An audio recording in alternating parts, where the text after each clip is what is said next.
So first of all, Dan, we're going to talk about GTA 5 in 1080p, and all I can say is, wow, looking at this footage. Tell us about it. Yeah, well, this footage obviously isn't... We haven't broken into Rockstar's office and stolen footage of a game that may or may not exist. What this is footage from the PC modding community, where they've been hard at work for years on creating like the ultimate graphical version of GTA 4. Different varieties, these are different sets of footage. So some is older, some is newer. That's chosen because it's on-foot gameplay, which again looks considerably better than we remember. Look at this as well. This is a modded version of GTA San Andreas. So it's a weird version of like impressively high res and ludicrously low res.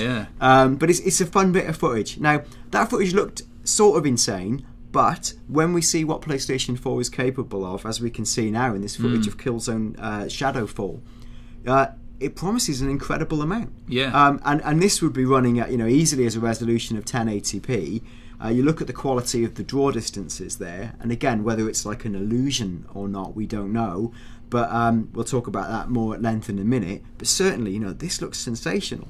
Now, going back in history, GTA 4 absolutely, definitely didn't run at 1080p. No. And we can see it from this footage here, and it doesn't look bad, but it's not quite up to the standard of the footage we saw at the start. No, not at all. And at the time GTA 4 came out on PS3, some analysis was done, and it was being natively rendered at 1152 times 640p. And in fact, the frame rate would often dip from somewhere between 23 frames a second for a explosive mission like Rig to Blow, and up to 29 frames a second. So, for us to talk about 1080p at 60 frames for potentially a PlayStation 4 or next gen title, that's actually quite a big leap from where we were. That is quite a big thing. And of course, I guess that extra visual fidelity would allow them to be incredibly ambitious. Not that they're not being ambitious with GTA 5, of course, but that kind of level of ambition is going on to the next stage. It would just look mint. And in fact, there's a history of Rockstar trying to exploit the resolution of the format they're on, because you can see these movies, or the movies that were just on that were in GTA 4. The PlayStation 3 version of those movies, thanks to Blu-ray, was actually higher resolution than the Xbox version. And it was possible to view them from multiple camera angles just purely because of Blu-ray. So again, I think Rockstar do like to exploit the hardware they're using. We're obviously speculating the game's coming to PlayStation 4, but it's a theme that we've long talked about. And if they do, I'd imagine they're going to optimise them to make it work. We know that Rockstar are definitely committed to PlayStation 4. When they unveiled the PlayStation 4 in New York, they had a slide with all the developers and publishers' names and brands and logos on there, and we saw Rockstar on there. So yeah. So we're definitely at some stage going to get a GTA game on PS4. I think it's almost certainly going to be GTA 5 at some stage. Looking back, you can see again, animation, a little bit stilted. Character models. And again, we always do this. We look back and think, how do we tolerate such inhuman conditions?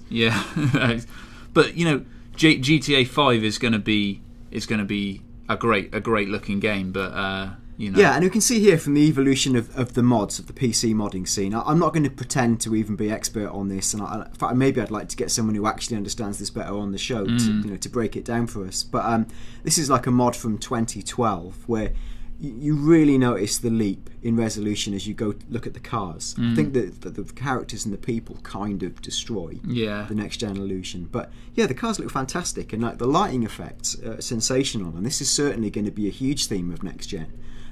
Quite recently I went to see a version of Hideo Kojima's Fox engine running, and one key feature of that is lighting, filtering effects, the ability to apply all these little panache things to relatively low polygon models and make them look sensational. So for people who perhaps aren't 100% familiar, what does that extra lighting and stuff, what does it give? Is it that it brings it kind of alive, like the character's much more alive? I guess you're seeing with this car now, you can see it reflecting, so I guess it takes on a sort of, well, look at this especially footage. Here you can see in this footage, and it looks almost like Hollywood post-processed sensational. What it really is, it's all those factors that your brain subliminally reject as not being real, they're suddenly present in the scene. And that is things like the trees casting off the back pane of the window, the way the sunlight reflects. This looks incredible. I haven't seen. You talked about it where we talked about it off camera, but wow. Yeah, and there's an argument that PlayStation 4 won't be able to handle some of these visuals because they're so good. Because this is kind of exhibition PC footage on super high-end PCs with elaborate mods, and it's not in a sort of capacity you could actually run or play it at, but it gives you a hint. I mean, look at this. This is amazing. This just gives you a hint of like the kind of quality we could be getting at. Yeah, and we saw with the Killzone video as well that those visuals they're not so, these kind of visuals, they're not so far away, and you can imagine that like 2 to 3 to 4 years into the PS4's life, people might be getting this kind of level of fidelity from the machine, because look at what they're getting out of the Xbox and PS3 at the moment. Oh yeah, without a doubt. It's only going to improve. And I just think people talk about visuals, visuals aren't important, blah, blah, blah.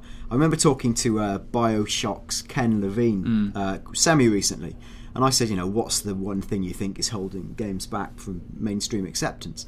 And he said, well, basically, it's graphics, isn't it? He said, like, my own parents wouldn't really take my game seriously until BioShock. And they looked at them and went, that looks like a proper thing. So, we can pretend it's something else, but visuals really do matter. And these visuals, they're quite good. They're amazingly good.